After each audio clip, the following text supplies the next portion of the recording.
जय हिंद बच्चों आज मैं आपको बुर्ज होम एक महत्वपूर्ण पुरातात्विक स्थल के विषय में बताऊंगी। बुर्ज होम एक बहुत ही महत्वपूर्ण पुरातात्विक स्थल है। एल कैम्ब्रिज अभियान दल के द टेरा तथा पीटरसन ने सन 1935 ईस्वी में बुर्ज होम की खोज की तथा यहाँ पर परीक्षणात्मक उत्खनन कराया था। 1935 ईस्वी में 1935 ईस्वी में किसके दल के थे? द टेरा तथा पीटरसन। उन्होंने बुर्ज होम की खोज की और यहाँ पर उसका परीक्षणात्मक उत्खनन कराया था। कालांतर में भारतीय पुरातत्व सर्वेक्षण की ओर से सन 1959-60 से 1963-64 ईस्वी तक 4 उत्खनन सत्रों में टी.एन. खजांची की देखरेख में बुर्ज होम का सुव्यवस्थित ढंग से उत्खनन कराया गया। 1959-60 और 1963-1964 में उत्खनन के फलस्वरूप इस महत्वपूर्ण सांस्कृतिक काल को 2 भागों में बांटा गया। सबसे पहले नवपाषाणिक काल, दूसरा बृहत्पाषाणिक काल। नवपाषाणिक काल से संबंधित प्रथम काल की संस्कृति को बुर्ज होम के उत्खनन से उपलब्ध साक्ष्यों के आधार पर तथा व 2 उपकालों में विभाजित किया गया है। तथा व 2 उपकालों में विभाजित किया गया है। प्रथम अकाल। ऐसा प्रतीत होता है कि इस क्षेत्र में करेवा तथा लोयस मिट्टी का जमाव हो जाने के बाद मृदभांड रहित नवपाषाणिक संस्कृति अस्तित्व में आई। लोयस तथा करेवा मिट्टी का जमाव उसके फलस्वरूप गुफकराल के उत्खनन में 35 सेंटीमीटर से 1.10 मीटर मोटा जो जमाव मिला है उसमें मिट्टी के बर्तनों का पूर्ण अभाव मिलता है। यद्यपि बुर्ज होम के विषय में भी इस प्रकार की संभावना कुछ पुरातत्वविदों ने प्रकट की है। इस उपकाल को फर्श के 2 स्तरों के आधार पर इसको 2 चरणों में विभाजित किया गया है। अब इसमें आवास कैसे थे? तो प्रथम अकाल में करेवा मिट्टी की धरातल में गोल तथा अंडाकार गड्ढे खोदकर लोग निवास करते थे। बुर्ज होम के प्रथम उपकाल में गड्ढों में निवास के प्रमाण मिले थे। इस पुरा स्थल से 30 सेंटीमीटर तक और मुंह के पास का व्यास 1.50 मीटर से 3.80 मीटर तक मिलता है। गड्ढों का व्यास जो है इस पुरा स्थल पर गड्ढे के मुंह के पास का व्यास उसका ये नाम है। उसके बाद इस स्थल पर इस प्रकार के 16 गड्ढे प्राप्त हुए थे। खाना पकाने के लिए इन गड्ढों के समीप ही चूल्हों के साक्ष्य मिले हैं। गड्ढों के अंदर आवास की फर्श चौरस थी। गड्ढों में नीचे उतरने के लिए तारव या आले बने हुए थे। इन गड्ढों के अंदर फर्श के ऊपर राख इत्यादि मिलने से यह संकेत मिलता है कि इनका उपयोग रहने के लिए होता था।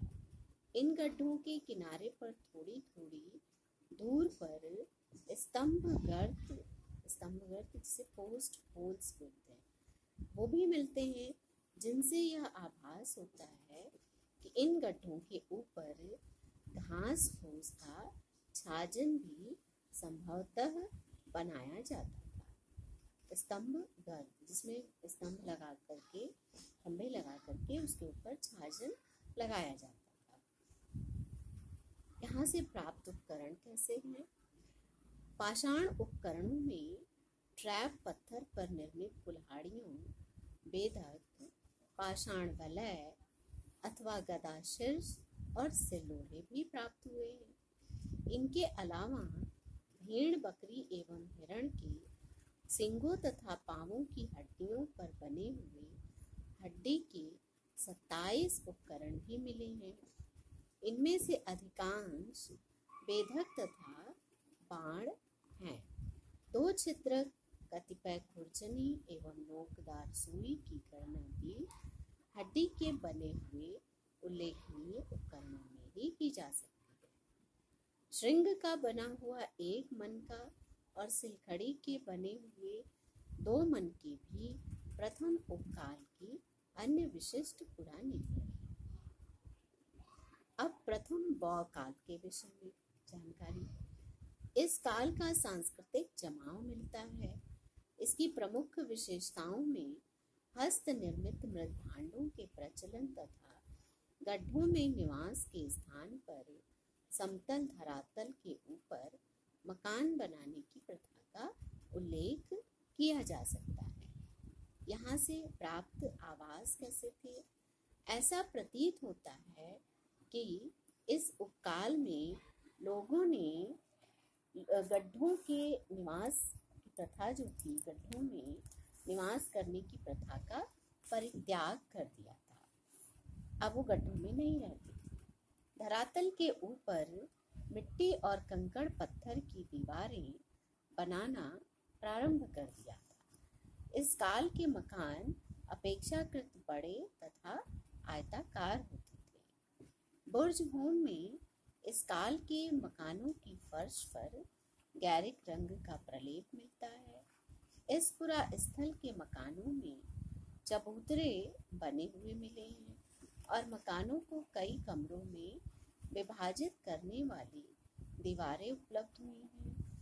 घरों से बुर्ज होम में चूल्हे, सिल्लोड़े एवं मिट्टी के बर्तन आदि के अवशेष मिले हैं। बुर्ज होम में प्रथम बौद्ध काल में अंत्येष्टि संस्कार, मृतकों को दफनाने के साक्ष्य भी प्रकाश में आए हैं। यहाँ से प्राप्त मिट्टी के बर्तन। इस काल में हस्त निर्मित मृद भांडों का प्रचलन हो गया था।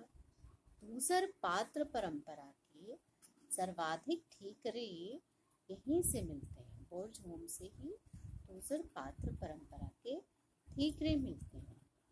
रुक्ष तथा फीके लाल रंग की पात्र परंपरा के भी कतिपय नमूने उपलब्ध हैं। बर्तन अच्छी तरह तैयार मिट्टी से निर्मित नहीं थे। ये भली भांति पके भी नहीं थे।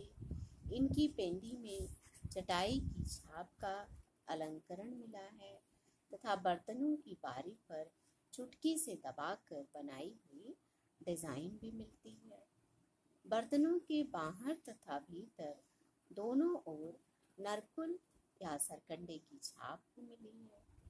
यहाँ से प्राप्त उपकरणों में कुल्हाड़ियाँ, छेनियाँ, बसुले, खुरपा तथा गणासा, कुदाल आदि प्राप्त हुए हैं। हड्डी के उपकरणों में अधिकांश ओपदार बेधक हैं और केवल 2 स्क्रैपर हैं। कृषि में प्रयुक्त होने वाले उपकरण प्राप्त हैं। पशुपालन कैसा था यहाँ का? बुर्ज में एक शिलापट्ट पर धनुष बाण से शिकार का दृश्य अंकित मिला है। अनेक हड्डियों में हलाल करने के चिन्ह मिलते हैं। पक्षियों में मुर्गे को भी पालतू बनाया गया है। बुर्ज होम में कुत्ते, भेड़िए आदि की विधिवत दफनाई हुई हड्डियां भी प्राप्त हुई। यहाँ की कृषि के विषय में विद्वानों ने बताया है, जौ, गेहूं एवं मसूर के अतिरिक्त इस काल में मटर के भी दाने प्राप्त हुए। इस प्रकार पशुपालन तथा कृषि की मिश्रित अर्थव्यवस्था के प्रचलन का संकेत मिलता है। शवाधान के विषय में बुर्जहोम के उत्खनन के फलस्वरूप नवपाषाण काल के द्वितीय चरण से संबंधित मनुष्यों तथा पशुओं के पूर्ण एवं आंशिक समाधान के साक्ष्य आवास क्षेत्र से प्राप्य हैं। समाधियां गोलाकार अथवा अंडाकार गड्ढों के रूप में अधिकतर प्राप्त होती हैं। पूर्ण समाधियों में विस्तीर्ण शवाधान मिले हैं, जिनमें मृतक को चित लिटाकर दफनाया गया था। इन समाधियों से जो मानव कंकाल मिले हैं, उनके ऊपर गैरिक रंग छिड़का गया था। मानव कपालों को देखने से विदित होता है कि वे लोग संभवतः कपाल क्रिया भी जानते हैं। आज भी वैदिक संस्कार में, हिंदू धर्म में अंत्येष्टि संस्कार में कपाल क्रिया किया जाता है, करते हैं। तो ऐसे साक्ष्य वहाँ से भी मिले। हो सकता है कि वो लोग भी कपाल क्रिया के विषय में जानते हैं। आदमियों के साथ कुत्ते, बकरे आदि पालतू पशुओं को भी दफनाया जाता है। इनके अतिरिक्त पशुओं की भी पूर्ण तथा आंशिक स्वतंत्र समाधियां प्राप्त हुई।